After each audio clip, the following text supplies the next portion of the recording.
Well. As Rajini put it, whether you want to call it as a joke or as a sarcasm on stage in Coolie's audio launch, that Lokesh Kanagaraj said, "Sir, I'm Kamal's fan," and Rajini was like, "Did I ask you that?"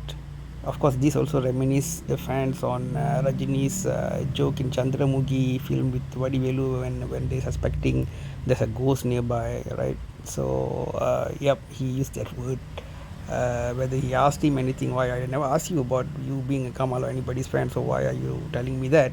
And again, Rajini continued with his joke saying that probably Loki is implying that he won't make a movie the typical so-called or so criticized as like conventional, basic, or plain kind of Rajini films with slow motion walk, cooling glass, and hairstyle alone, rather than a deep philosophical navel gazing that Kamal Haasan likes to do. So yeah, there were some jokes on that there, and yep. So the question is, how much Lokesh wanted to do a project with Rajinikanth. In the internet recently, there's been rumbling that, again, based on what Rajini said on the audio launch, where he said that, oh, grab that kid quick, because I mean Rajini is a trendsetter, and there's no doubt about that. Somebody who evolved his own style and everything. Of course, there is always the blending of some elements of Shivaji, Shatrughan Sinha, and so on, in those walks and cigarette flips and all these kind of things. But you still need some intelligence to take those things, blend them, and create your own what do you call it, ways based on that flipping of the cooling glass. And so it sort of kept building up until he's got at least 2 dozen set of stylistic things, from the most common flipping the glass until the less common flipping the remote control with his leg, and numerous small we might call it Rajinisms sprinkled in various films. So when Rajini was going with that approach, trying to catch the trend wave, most of the time it hasn't worked out that well. But maybe under business pressure, Rajini sometimes is pushed into doing that. In the few times that the director was quality director was able to hold firm into their vision, Rajini was able to take a back seat and let the director do the work. With a good example is Talabadi, and since the producer was also Maniratnam's own brother, maybe that made it easier for that to happen. But otherwise, the business pressures in Rajini's mind.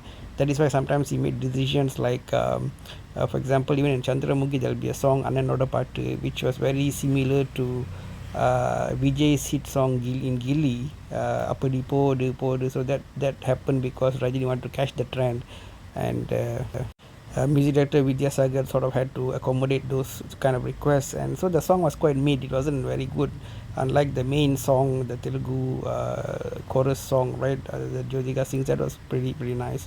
So yeah, he is entrapped in trends as well, and I personally didn't like him in a song in Basha wearing Michael Jackson's clothes and James Bond type of thing. He doesn't need to do that. He is Rajini. Why is he doing that? Right? So I don't think many times when he follow trends it works out so well for him.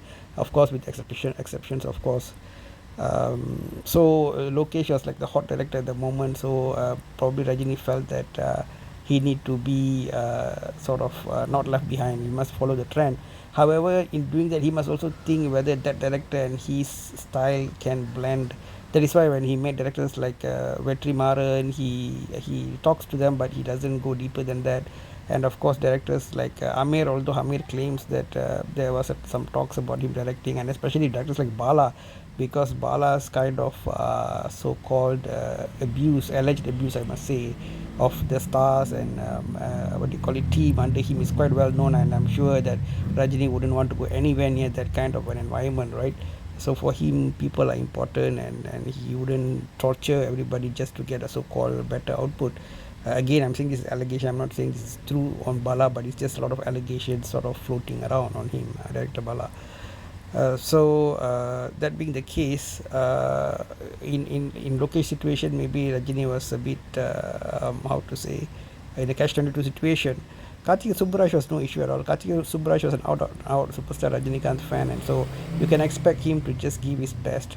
Combining with Lokesh is a lose-lose situation, because if the film fails, or does average, then people might point out saying, oh, Lokesh was a Kamal fan, and that could affect things, right?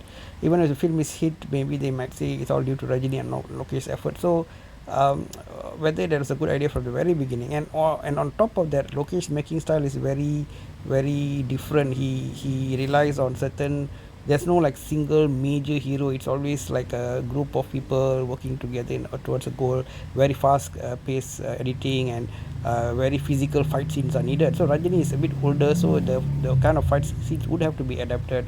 And multi-hero types like the way Kamal did in Vikram would be less suitable for Rajini, because he's a very, still among the fans, he's still considered like a demigod, and people expect him to be the lead hero, not just like somebody taking a backseat. So all these would not have helped Lokesh Kanagaraj in any way, right? And also the fact that Lokesh Kanagaraj's script work is like deteriorating quite fast due to, I don't know, maybe commercial pressure is one thing, and earlier he said lack of time in Leo. Now he's saying, he's not saying, but we think, the way he threw in a Coolie, Monica song without good context, and the way some scenes are put, it seems like blatantly commercial, attempt at commercialism rather than crafting a well made, well put together story. Despite the fact that producer gave him ample time, and Rajini also gave him a lot of freedom and so on. So that is a thing. However, one thing we notice is that the presence of Shruti Haasan seems to be playing a central pivotal role in the movie. If you look at the movie, Shruti Haasan is at the heart of it. She's taken care of by Satyaraj. Rajinikanth goes to protect her. The villains want to get her. So if you really look at it, she's like the core of the film. Maybe nobody paid attention, but she's literally in every other scene, and she's really the MacGuffin, the core of the plot. So now the question will arise among some fans that whether Lokesh Kanagaraj was using Coolie more for pushing Shruti Haasan's career forward, portraying her as a very capable actress, rather than focusing on making a good story, or multi-star and so on. So I don't know what you guys think. It's just one of those internet theories, I guess. But many fans say since Superstar even went to work with people like Parajit, who were really opposed to Rajinikanth's spirituality, his faith in Hinduism, and all these things, because Rajini in a sense represents all that Parajit hates, all the hierarchy, all the religion. Or Parajit so-called like to call himself a rebel, but the way he's living, is he living like a socialist or a capitalist? I think everybody can see that.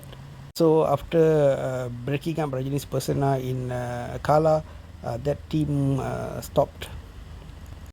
So now Rajini want to enter into a film that is apparently, the gossip says, directed by Lokesh Kanagaraj again. Now with Kamal inside there, who knows, Shruti might be inside there as well. So it's like Rajini one person versus two people on the opposite camp.